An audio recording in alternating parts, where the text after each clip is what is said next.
Welcome to episode 4 of the Internet Book Promotion Podcast. I'm Bob Baker, and on this short but sweet episode, I want to talk about an important, a crucial, a rock-bottomly foundational principle of Internet book promotion. Are you ready? Let's rock and roll.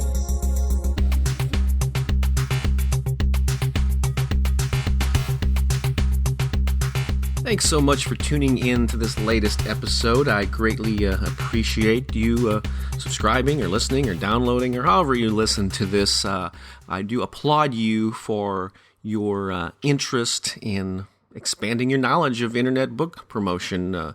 Obviously, you have a message that you want to get out and share with the world through your book, and hopefully with some of the tips that you get here on the podcast and on my blog and at fulltimeauthor.com. I really hope that it helps you spread that message and get it into the ears and eyes of more people. Before I dive into this tip, I just want to remind you that another way that I can help you is to encourage you to get a copy of my self-publishing confidential report. It's absolutely free. You can go to fulltimeauthor.com and you'll find a link to it in the sidebar on the right. So this short but sweet episode is going to be dedicated to one little section of my book, 55 Ways to Promote and Sell Your Book on the Internet, which of course you can find at Full Time Author. There's also a direct URL right to the page for the book, which is at indiebookpromotion.com. It's INDIE bookpromotion.com. And that is all one word. So here's a little reading from the book with some extra commentary, I'm sure, as I go along. And here we go. When many novice promoters think of internet marketing, they believe it's all about putting up a good website and then driving traffic to it using banner ads or Google AdWords campaign or some other form of pay-per-click advertising. And sure, those are some ways that you can promote your books online, but in my opinion, things like banner ads and paid ads of any kind, there's really some of the least effective, again, in my opinion, ways of attracting people to your website. There's another line of faulty reasoning, and that is thinking that online book promotion is all about search engine optimization, also known as SEO. If only you did well in search results and with Google and so on, then your worries would be over. And it's true that putting basic SEO principles into practice can be very helpful, but focusing on that alone is not the ultimate solution. Here's the key. The best way to promote and sell your books online, based on my many years of internet experience and success, is thinking outside of your website. Now, make no mistake, you need an attractive and a well-organized site, and in my books and so on and workshops, I cover a lot of areas of how to do that well.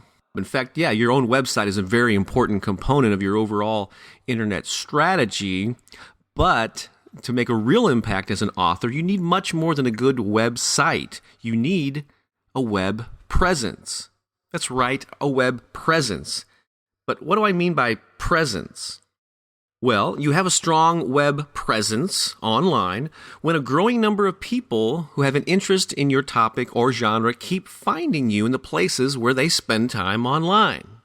Sure, doing well in Google searches for your ideal words and phrases is one important part of having an internet presence, but there's so much more to it.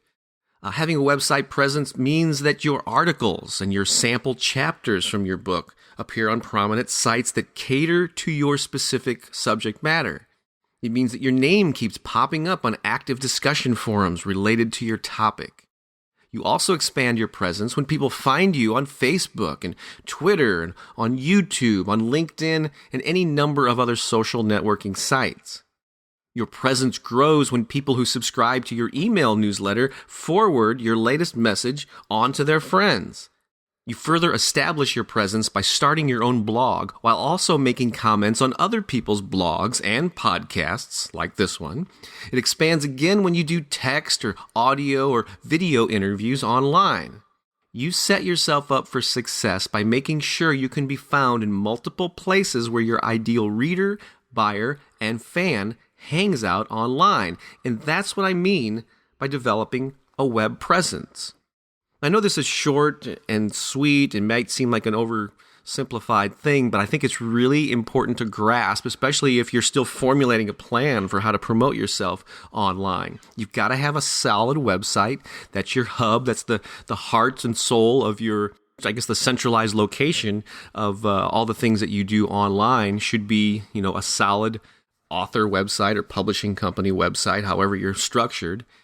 But all of your activities across the internet is what drives the traffic. It's not paying for it. It's not trying to trick the search engines into listing you in Google. It's all about creating valuable content that is ideally suited to the perfect reader for your book or for your topic, and planting that stuff on various things around the internet. And it takes time. It takes some effort and some strategy.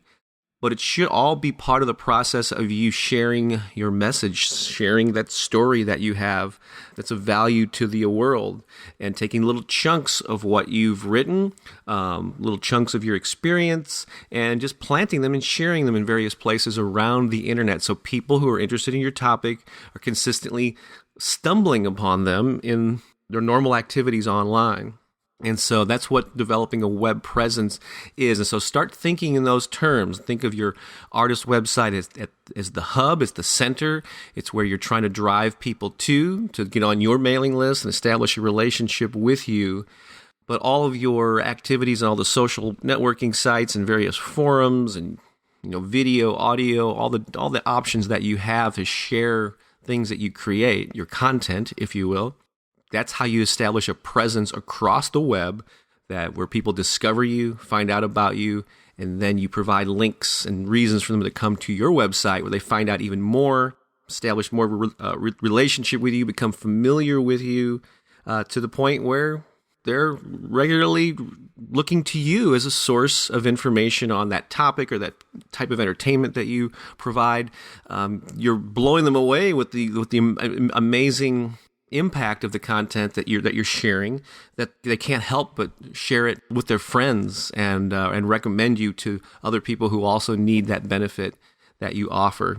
That's just one way of looking at it that I think makes marketing a lot easier online. So again, I hope these tips help. Please get that free report if you don't have it already. If you're not on my full-time author e-zine, go to fulltimeauthor.com and look for the e-zine link or the link to Self-Publishing Confidential. You can find out more about the 55 ways to promote and sell your book on the Internet Book, also at Full-Time Author or at indiebookpromotion.com. That's it for now. I wish you the best with all of your book publishing and promotion efforts. Until next time, I'm Bob Baker saying so long for now.